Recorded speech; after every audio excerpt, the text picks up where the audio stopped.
Si nous voulons esquiver la bombe nucléaire juridique du pouvoir, je crois qu'il faut qu'on s'oriente vers des élections libres et transparentes en 2024. Et si je peux me permettre de donner un conseil à deux partis politiques qui ont été visés directement par l'article 87 bis, notamment Rachad et le MAC, tout le monde sait en Algérie que ces deux partis ne sont pas des partis terroristes, mais à partir du moment où il y a eu un décret du 19 mai 2019 qui les a qualifiés de terroristes, moi je propose amicalement et fraternellement à ces partis politiques de contourner ce décret, de prononcer la dissolution de leurs partis politiques respectifs et de créer des nouveaux partis politiques avec un autre nom. Quel est l'avantage?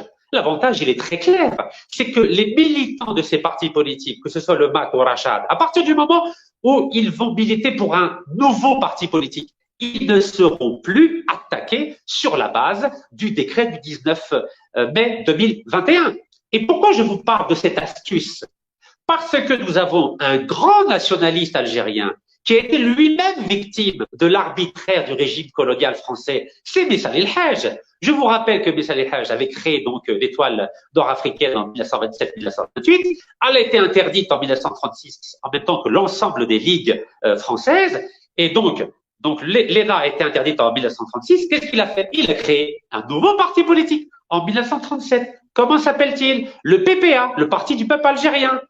À nouveau, en 1946, ils lui ont interdit le PPA. Ouajder, il a fait un nouveau parti politique. Il se mot le MTLD, Mouvement pour le triomphe des libertés démocratiques. Et à nouveau, Darulou Machakil, ou Darulou Habs, ou Monadlin Taoulou, Fadi Darulou Habs, Ouajder Messal El Haj, un quatrième parti politique qui se mot le MNA, le Mouvement national algérien. Yani, le Rachad ou le MAC, pourquoi ne s'inspire-t-il pas de la stratégie politique de Messal El Haj, qui, à chaque fois que le pouvoir colonial donc a interdit son parti politique ou l'a considéré comme terroriste, a décidé ou de dissoudre ou de créer un nouveau parti politique pour défendre ses militants et continuer à militer pour ses idées.